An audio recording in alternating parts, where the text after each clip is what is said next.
मी विचार करत होतो की ह्या वीकेंडला आपण ट्रेकिंगला जाण्याचा प्लॅन करू शकतो. तिथलं वातावरण खूप छान असतं म्हणे हल्ली. नमस्कार. आज आपण एका अशा अदृश्य शक्तीबद्दल बोलणार आहोत जी आपलं संपूर्ण डिजिटल जग चालवते. हो, मी डेटाबेसेसबद्दलच बोलतोय. आता हे डेटाबेस म्हणजे नेमकं काय आणि ते काम कसं करतात? चला, एकदम सोप्या भाषेत हे सगळं समजून घेऊया. कधी विचार केलाय की आपलं आवडतं ॲप त्याला कसं आठवतं आपण कोणते चित्रपट पाहिले, कोणती गाणी ऐकली किंवा अगदी आपल्या मित्रांची माहितीसुद्धा? या सगळ्याचं रहस्य ना एकाच ठिकाणी दडलंय, एका प्रचंड मोठ्या सुसंघटित डिजिटल लायब्ररीमध्ये. आणि त्याचंच नाव आहे डेटाबेस. अच्छा, तर हे सगळं काम कसं करतं हे समजून घेण्यासाठी आपण एका मोठ्या, एकदम व्यवस्थित अशा डिजिटल लायब्ररीच्या टूरवर निघालो आहोत. आणि हा बघा, हा आहे आपल्या या टूरचा रोडमॅप. ठीक आहे, चला तर मग आपल्या डिजिटल लायब्ररीच्या पहिल्या सेक्शनमध्ये जाऊया. कल्पना करा की डेटाबेस म्हणजे दुसरं तिसरं काही नसून ही संपूर्ण लायब्ररीच आहे. माहितीचा एक प्रचंड आणि हो, अत्यंत सुनियोजित संग्रह. पण एक मिनिट, ही लायब्ररी म्हणजे माहितीचा असा नुसता ढिगारा नाहीये. नाही, विचार करा, लायब्ररीत प्रत्येक पुस्तक कसं एका विशिष्ट कपाटात, एका ठराविक रांगेत ठेवलं जातं, बरोबर? अगदी तसंच डेटाबेसमध्ये माहिती अत्यंत काळजीपूर्वक रचलेली असते. आणि याचा फायदा काय? तर हवी असलेली माहिती अगदी क्षणात शोधता येते आणि वापरताही येते. आता बघा, प्रत्येक लायब्ररी चालवण्यासाठी एक ग्रंथपाल लागतोच, नाही का, जो सगळं सांभाळतो. पुस्तकं कुठे ठेवायची, कशी शोधायची, हे सगळं. आपल्या या डिजिटल लायब्ररीत हा ग्रंथपाल म्हणजे एक सॉफ्टवेअर आहे. त्याचं नाव आहे डेटाबेस मॅनेजमेंट सिस्टम किंवा सोप्यात DBMS. आणि आपण ज्या खास प्रकाराबद्दल बोलणार आहोत तो आहे RDBMS. समजा हा एक असा ग्रंथपाल आहे जो टेबल्सच्या स्वरूपात माहिती एकदम शिस्तीत ठेवण्यात एक्सपर्ट आहे. तर या हायटेक ग्रंथपालाशी बोलायचं कसं, संवाद कसा साधायचा, त्यासाठी एक खास भाषा लागते. आणि ती भाषा आहे SQL, म्हणजे स्ट्रक्चर्ड क्वेरी लँग्वेज. ही एक स्टँडर्ड भाषा आहे जी जगभरातले डेव्हलपर्स त्या डिजिटल ग्रंथपालांना सूचना देण्यासाठी वापरतात. आणि ह्याच भाषेमुळे डेटा सहजपणे साठवणं, त्यात बदल करणं किंवा तो परत मिळवणं हे सगळं शक्य होतं. पण SQL एवढं लोकप्रिय का आहे? काय आहे यात खास? सगळ्यात महत्त्वाचं म्हणजे याची रचना इंग्रजीसारखीच सोपी आहे. तरीही हे खूप पॉवरफुल प्रश्न विचारू शकतं. डेटा एकदम सुरक्षित ठेवतं आणि कितीही मोठा डेटा असो तो सहजपणे हाताळू शकतं. म्हणूनच तर आज टेक्नॉलॉजीच्या जगात ही एक अत्यंत महत्त्वाची भाषा मानली जाते. आपण ह्या ग्रंथपालाला वेगवेगळ्या प्रकारच्या कमांड्स किंवा सूचना देऊ शकतो. जसं इथे दिसतंय, ह्या सूचनांचे काही मुख्य प्रकार आहेत.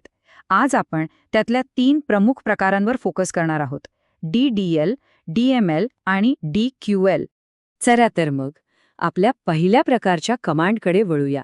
DDL म्हणजेच डेटा डेफिनिशन लँग्वेज. नावाप्रमाणेच याने आपण आपल्या लायब्ररीची मूळ रचना म्हणजे स्ट्रक्चर तयार करतो. DDL म्हणजे डेटा डेफिनिशन लँग्वेज. सोप्या भाषेत सांगायचं तर लायब्ररीचा सांगाडा तयार करणं. हे ग्रंथपालाला सांगण्यासारखंच आहे की ऐका, आपल्याला विज्ञान, इतिहास आणि कला या विषयांसाठी नवीन कपाटं म्हणजे टेबल्स बनवायची आहेत. ह्यासाठी 3 मुख्य कमांड्स आहेत. क्रिएट याने नवीन टेबल म्हणजे कपाट तयार करायचं, ऑल्टर याने अस्तित्वात असलेल्या कपाटात बदल करायचा आणि ड्रॉप याने एखादं जुनं कपाट पूर्णपणे काढून टाकायचं. सोपं आहे ना? उदाहरण म्हणून ही कमांड बघा. इथे आपण काय करतोय, कर्मचाऱ्यांच्या माहितीसाठी एक नवीन टेबल म्हणजेच एक नवीन शेल्फ तयार करतोय. यात नाव, ईमेल आणि जन्मतारखेसाठी वेगवेगळे रकाने म्हणजे कॉलम्स बनवले आहेत. आणि इतकंच नाही, तर प्रत्येक रकान्यात कोणत्या प्रकारची माहिती येईल हे सुद्धा आपण आधीच ठरवतोय. ठीक आहे, आता आपली कपाटं तर तयार झाली, पण त्यात पुस्तकं कोण ठेवणार, त्यांचं व्यवस्थापन कोण करणार?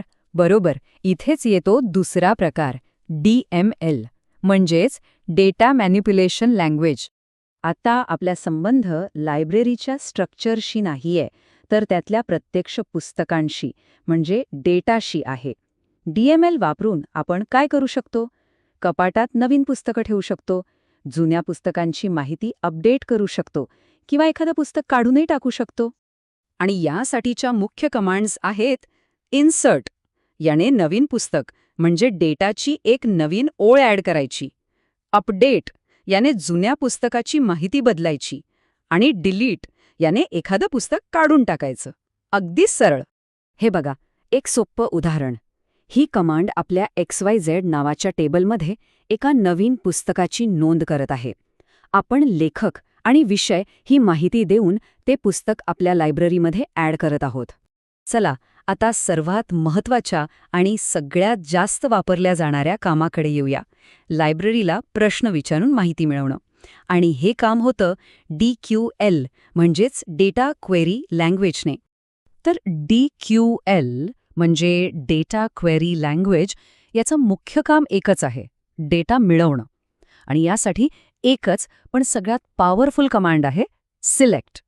फक्त ही एक कमांड वापरून आपण ग्रंथपालाला आपल्याला हवी असलेली कोणतीही माहिती दाखवायला सांगू शकतो. पण थांबा, फक्त पुस्तकांची यादी मागून भागत नाही नेहमी. समजा आपल्याला काहीतरी वेगळं, काहीतरी अधिक खोलात जाऊन विचारायचं असेल, जसं की या सगळ्या पुस्तकांचं सरासरी रेटिंग काय आहे, मग काय करायचं? इथेच खरी मजा आहे. अशा प्रश्नांसाठी कामी येतात ॲग्रिगेट फंक्शन्स. हे फंक्शन्स म्हणजे जणू आपल्या ग्रंथपालाच्या हातातले सुपर कॅल्क्युलेटरच आहेत. ते हजारो पुस्तकांच्या डेटावर फटाफट गणितं करतात आणि आपल्याला एका शब्दात उत्तर देतात, एकूण किती, सरासरी किती, वगैरे. आणि ह्या सुपर कॅल्क्युलेटरच्या टूलकिटमध्ये काही भारी साधने आहेत. काउंट, याने एकूण किती पुस्तकं आहेत ते मोजायचं. सम, याने सगळ्या पुस्तकांच्या किमतींची टोटल करायची. AVG, याने सरासरी किंमत काढायची. आणि मॅक्स व मिन, याने सर्वात महागडं आणि सर्वात स्वस्त पुस्तक कोणतं हे शोधून काढायचं. लक्षात घ्या, आपण जे काही वापरतो, प्रत्येक ॲप, प्रत्येक वेबसाईट, या सगळ्यांच्या मागे अशाच डिजिटल लायब्ररीज आणि SQL ही भाषा अविरतपणे काम करत असते. खरं तर हा आपल्या संपूर्ण डिजिटल आयुष्याचा पाया आहे. आता विचार करण्यासारखा प्रश्न हाच आहे की जर ही डेटाची भाषा बोलता आली तर यातून कोणती नवी, अद्भुत गोष्ट तयार करता येईल?